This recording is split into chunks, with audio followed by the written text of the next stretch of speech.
Hello and welcome to Whoosha Wisdom. Today I want to talk about the topic of sacrifice. We live in the kingdom of God as Christians, and the kingdom of God is an upside down kingdom. Its values and the way we're called to live are so diametrically opposed to the way the world lives. In the world, people will want to live for themselves, for their own comfort and pleasure. And yet, as Christians, we're called to give all that up. I think of the Apostle Paul in Romans chapter 12 and verse 1. He says, in view of God's mercy and in view of all that he's done for you, offer your bodies as a living sacrifice, holy and acceptable. So what does it mean to offer your bodies as a living sacrifice? Well, a sacrifice is put on the altar, and the sacrifice has to die in order to be that sacrifice.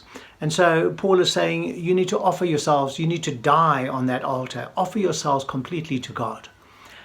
Interesting, in Jesus' ministry, there was a turning point, I think, in his ministry where he had asked his disciples, who do you people say that I am? And they said, well, some say John the Baptist, some say Elijah. And then Jesus turned to them, his disciples, and said, who do you say that I am?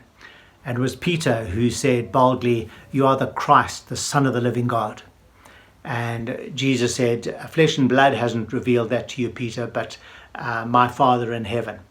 And that seemed to be a turning point in Jesus' ministry. From that point on, it seems he turned his focus to the cross. He went on to say, I'm going to be crucified, I'm going to die, and I'm going to be raised again. And you remember Peter tried to dissuade him from that. But the interesting thing is, so now Jesus' focus is on the cross and what God has called him to do.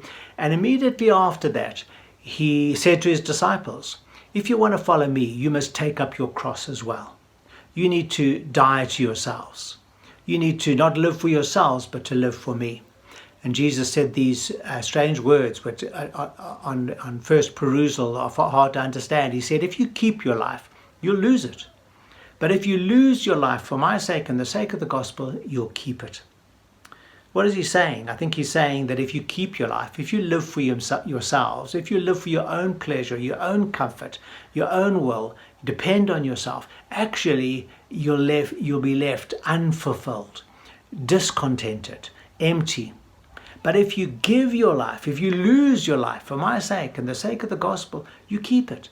And I think what Jesus is saying is just like he died and rose again, so as we die with him, we follow him in that. We are his disciples, so we follow him, we die. He's going to raise us up to a new life.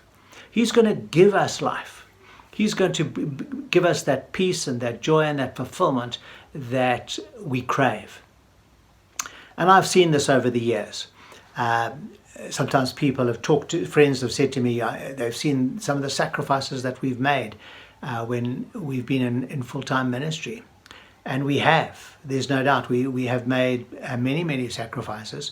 In as long as I've been in full-time ministry, which was a couple of years after we came out of university or Bible college, we've never received what could be called a market rate salary. And yet, I want to say, folks, we have never lacked. God has provided in every way. Our 3 children all went to private schools and to university. And in so many other ways, I could tell you the way that God has provided. But more than that, there's been a fulfillment. There's been a contentment. And in addition to that, there is the hope of what awaits us. The Apostle Paul says these momentary troubles are nothing compared to the glory that you're to receive when you're with him. And I look forward to that day. There's an excitement, an anticipation of what God has for us when we're there. You see, it really depends on whether we believe what Jesus says. It depends on whether we trust his words. He said, if you keep your life, you'll lose it. But if you lose your life for my sake and the gospel, you'll keep it. If we believe those words, we'll do what he says.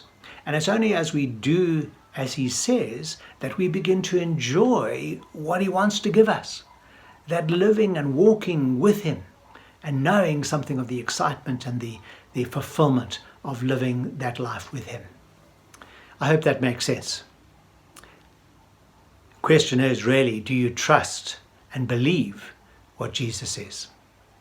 Thank you.